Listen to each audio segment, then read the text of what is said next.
$1.8 billion stolen from a program built to keep sick children alive. And the people who did it didn't rob a bank. They filled out paperwork. Here's what happened. The Children's Health Insurance Program, CHIP, was created to fill a gap. Your family earns too much to qualify for Medicaid, but not enough to afford private insurance. So your kid goes without coverage. CHIP was the answer. Federal money funneled through states, covering doctor visits, prescriptions, hospital stays for millions of children who had nowhere else to turn. It was supposed to be a safety net. Instead, it became a feeding trough. The fraud didn't look like fraud at first. It never does. It looked like paperwork. Providers submitting claims, states processing payments, money moving the way it's supposed to move, but buried inside those claims were lies. Massive, systematic, coordinated lies. The Office of Inspector General, the federal watchdog, started pulling threads. What they found was staggering. Providers billing for services that never happened. A child listed as receiving physical therapy on a Tuesday. The child was never there. The therapist didn't treat them. But the claim went through. The payment cleared. Multiply that by thousands of claims across dozens of states over several years. Then add something even worse, cost inflation. Providers weren't just billing for fake services, they were marking up real ones. A routine checkup billed at 3 times the approved rate. A medication listed at double its actual cost. The program paid it because the oversight systems weren't built to catch it fast enough. And then there's the enrollment fraud. Children were being enrolled in CHIP who didn't qualify. Families with incomes too high for the program. In some cases, children who didn't exist at all. Ghost patients. Generating real reimbursements. Paid out with real federal dollars. Dr. Sarah Collins, a healthcare policy analyst who reviewed the findings, said it plainly. She said this level of fraud undermines public trust and diverts essential resources from children who genuinely need healthcare support. That's the clinical version. Here's the human version.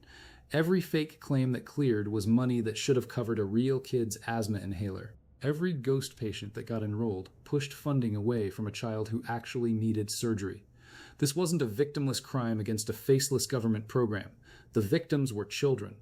Now here's where it gets truly infuriating. This fraud didn't happen overnight. It built up over years, and the systems in place to catch it were failing. State agencies weren't sharing data with federal agencies. Federal agencies weren't cross-referencing enrollment records with service records. Nobody was matching the names of enrolled children to the actual appointment logs of the providers billing for their care. The fraudsters knew this. They counted on it. The gap between when a fraudulent claim was submitted and when anyone noticed was sometimes measured in years. By the time investigators connected the dots, the money was long gone. $1.8 billion. Gone. When the OIG finally released its full report, the number shocked even veteran investigators. This wasn't one rogue provider in one city. This was a systemic failure across multiple states, involving multiple fraud schemes running simultaneously. And the boldness of it, billing for dead patients, billing for services on days when the clinic was literally closed, showed that whoever was doing this felt completely untouchable. Some of them were right. The recovery of stolen funds in healthcare fraud cases is notoriously low. The government estimates it gets back less than 10 cents on the dollar in cases like this, which means most of that $1.8 billion is simply gone. What came out of this investigation was a wave of proposed reforms, better data sharing between state and federal agencies, advanced fraud detection software that flags unusual billing patterns in real time, stricter audits before payments clear rather than after. These sound like common sense, and they are. The question is why they weren't already in place protecting a program for children. The answer is uncomfortable. Bureaucracy moves slowly. Fraud moves fast. And when you're dealing with public money, there's sometimes an assumption that the system is too big and too boring to be worth stealing from at scale. That assumption is exactly what fraudsters bet on.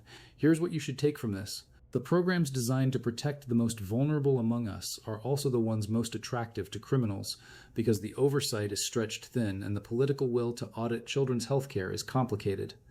They hid $1.8 billion in sick kids' paperwork, and they almost got away with it.